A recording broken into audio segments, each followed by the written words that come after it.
আপনি জানেন যে এমসি কলেজে যে একটা 128 বছরের একটা ইতিহাস ছিল, সিলেটের একটা ইতিহাস ঐতিহ্যের স্থান এবং সিলেট একটা পূর্ণভূমি হিসাবে আসলে সবাই বিবেচনা করেন। এই যে একটা ঘটনা ঘটলো 3 দিন আগে, এটাকে আপনি কিভাবে দেখছেন?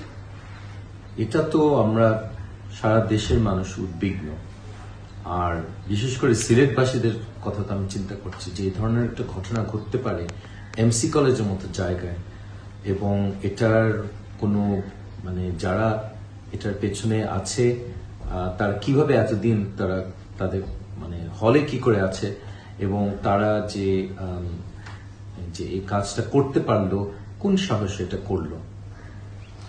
আচ্ছা, এমসি কলেজের যে এই যে বদনামটা হলো এই ঘটনার ফলে, যে এই ঘটনায় আপনি এত উদ্বিগ্ন কেন? যে আপনার সাথে আমার কথা হয়েছিল, আপনি আসলে অনেক খুব প্রকাশ করেছেন, এটা কেন? আমি এমসি কলেজে পড়িনি কখনো, কিন্তু আমার বাবাও এমসি কলেজের ছাত্র ছিলেন এবং আমার মাও এমসি কলেজের ছাত্রী ছিলেন। এই কারণে আমি এমসি কলেজে কয়েকবার গেছি তাদের তাদের ক্যাম্পাসে। ওখানে আমার বাবা যে বিল্ডিং এ ছিল সেখানেও আমি দেখেছি, এবং এটার এই এমসি কলেজের সাথে আমাদের একটা পারিবারিক এবং খুব একটা আন্তরিক সম্পর্ক আছে। আমার শুনে যে এমসি কলেজের বদনাম এরকম হয়েছে, এটা একটা খুব দুঃখের বিষয়, এবং আমি আশা করি যে এটার বিরুদ্ধে, যে এই ধর্ষণকারীদের বিরুদ্ধে একটা কঠোর ব্যবস্থা নেওয়া সম্ভব হবে এবার। আচ্ছা, আপনি জানেন যে বেশ কয়েক বছর আগে যে এমসি কলেজের হোস্টেলে একটা অগ্নিকাণ্ডের ঘটনা ঘটেছিল এবং ব্রিটিশ আমলে নির্মিত যে হোস্টেলটা ছিল এটা আসলে ধ্বংস হয়ে গেছে। এই যে তখনকার সময় যে এদেরকে বিচারের আওতায় না আনা আর এখনের ঘটনার মধ্যে কোনো যোগসূত্র দেখেন কিনা? এটাই তখন যে কোনো এটার বিচার হয়নি এবং তাদেরকে আইনের আওতায় না আনার জন্য এই ধরনের ঘটনা ঘটতে পারে। তখন যদি শক্ত হাতে তাদের বিরুদ্ধে আইনি ব্যবস্থা নেওয়া হতো, আমার মনে হয় না যে এই সাহসটা এখন করতে পারত। এই হল যে পুড়িয়েছে যারা, তাদের পেছনে কারা তাদের পক্ষে অবস্থান নিয়েছে, এটা জনগণের জানা দরকার। এই ধর্ষণকারীর জন্যও কিছু ফোন কল নাকি করা হয়েছিল, এটা শোনা যাচ্ছে। এই কথাটা সত্য কিনা, তাদের পক্ষে কে ফোন করেছে ধর্ষণকারীদেরকে রক্ষা করার জন্য, এটাও জনগণের জানা দরকার। এটা প্রশাসনিক একটা দুর্বলতার ফলে এটা সম্ভব, এবং কলেজের প্রশাসনে, এমসি কলেজের প্রশাসনে যারা আছেন, তারা যে তাদের ব্যর্থতার জন্য এই ধরনের কাজ বারবার হচ্ছে, তাদেরকে দায়বদ্ধ করা দরকার। তারা যে জানে না কে গেছে, হলে কি হচ্ছে, এই ধরনের প্রশাসন, তাদেরকে দায়ভারটা নিতে হবে। সেটা করণীয়টা কি? এখন এটা কি করা যেতে পারে, আপনি কি মনে করছেন? শুনুন, বাংলাদেশে এগুলো বারবার এই ধরনের ঘটনা ঘটছে।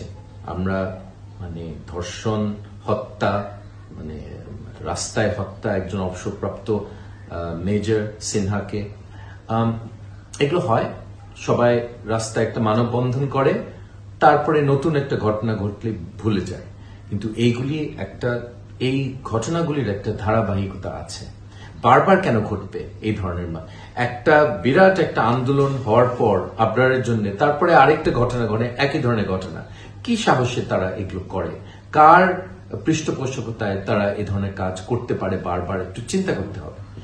দেশে যে আইনের শাসন দরকার, এবং যারা আমাদের নিরাপত্তা বাহিনীরা, তারা আরো শক্তভাবে কাজ করা দরকার, এটা খুব পরিষ্কার।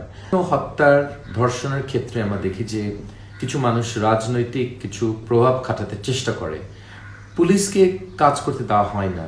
পুলিশ বাহিনীর অনেক সমালোচনা আছে, আমি জানি, কিন্তু পুলিশের মধ্যেও ভালো লোক আছে এবং সাহসী লোক আছে। তাদেরকে কাজ না করতে দিলে, সরকার বা প্রশাসন থেকে তাদেরকে কাজ না করতে দিলে খুব বেশি কিছু আশা করা উচিত না। তারাও চাকরি করে, তারা উপরের দিক থেকে একটা হুকুম আসলে তাদেরকে মানতে হয়। তাদেরকে ঠিকমতো কাজ করতে দেওয়াটা এটা খুব জরুরি, এবং আমি মনে করি বাংলাদেশের মানুষ চায় যে এই সমস্যাগুলি দূর হবে। মানুষ যখন অভিভাবক যখন তার মেয়েকে স্কুলে পাঠায়, তখন রাস্তায় বখাটে ছেলেদের কথা শুনতে হয় এবং ভবিষ্যতে শিকার হতে পারে, এটা তারা আশঙ্কা করে। আমি এটা মনে করি যে এটা কোনো সভ্য সমাজে এটা আমরা মানতে পারবো না, মানতে চাই না, এবং জনগণ এটা মানবে না।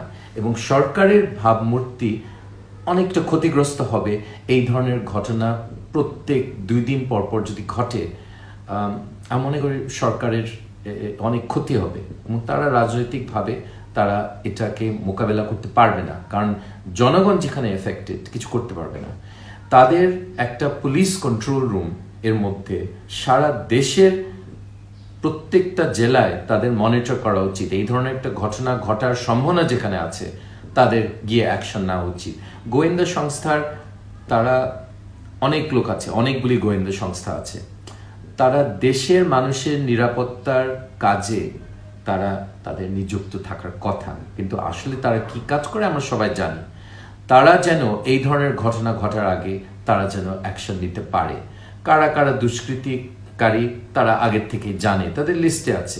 তারা ফোন মনিটর করে, তারা ইন্টারনেট মনিটর করে, সোশ্যাল মিডিয়া মনিটর করে, তারপরেও তারা বুঝতে পারে না যে কে করেছে। ঘটনা ঘটার আগে যদি 2-1টা এরকম গ্যাং ধরা পড়তো, আমরা অনেকটা খুব সবাই আমরা খুশি হতাম এবং দেশের মানুষের একটু স্বস্তিতে এই হারে না বারবার একই ধরনের ঘটনা ঘটবে এবং যারা এই ঘটনার পেছনে তারা পার পেয়ে যাবে, এটা আমরা দেখছি। লোকে যখন ভুলে যায় তখন দেখবেন যে এদেরকে ছেড়ে দেওয়া হয় বা জামিন দেওয়া হয়, আর বা তারা গায়েব হয়ে যায়, দেশ থেকে গায়েব হয়ে যায়।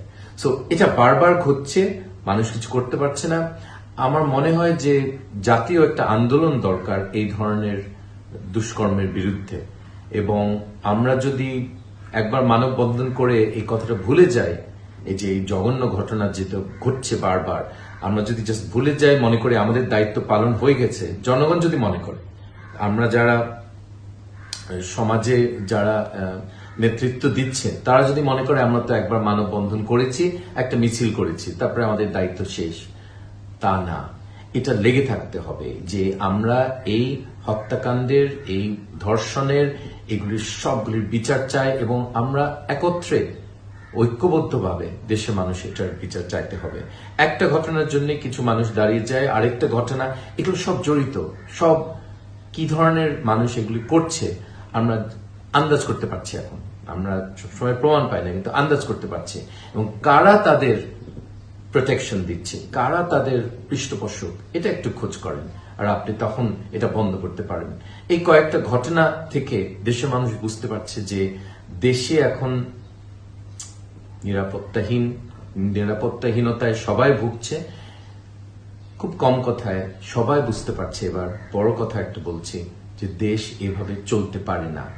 আমরা যারা দেশের মঙ্গল চাই, আমরা চাই না যে কোনো মানুষ, একটা কাপল তারা বের হয়েছে বেড়াতে, তারা এই ধরনের ঘটনার শিকার হবে রাস্তায়। এটা আমরা সহ্য করাটাই একটা ভুল, সবার জন্য এটা একটা ভুল। এবং এটা মেনে নেওয়া যে আমার তো হয়নি, আরেকজনের হয়েছে, আপনাদের যে কোনো মানুষের এটা হতে পারে। এবং এই জন্য আমি মনে করি যে একটা কন্টিনিউয়াস একটা প্রোগ্রাম দরকার, আমার একটা জাতীয় রাউন্ড টেবিল দরকার, এবং আমরা সবাই সেই রাউন্ড টেবিলে পার্টিসিপেট করব, এবং আমাদের স্বরাষ্ট্রমন্ত্রী এবং আইনমন্ত্রীকে ওটাতে দাওয়াত দেওয়া হবে, কারণ ওদেরকে সাহায্য করার জন্য, ওদেরকে আমরা সাপোর্ট করার জন্য আমরা সেই রাউন্ড টেবিল করব। কারো বিরুদ্ধে না, কোনো রাজনৈতিক কোনো সুবিধার জন্য না।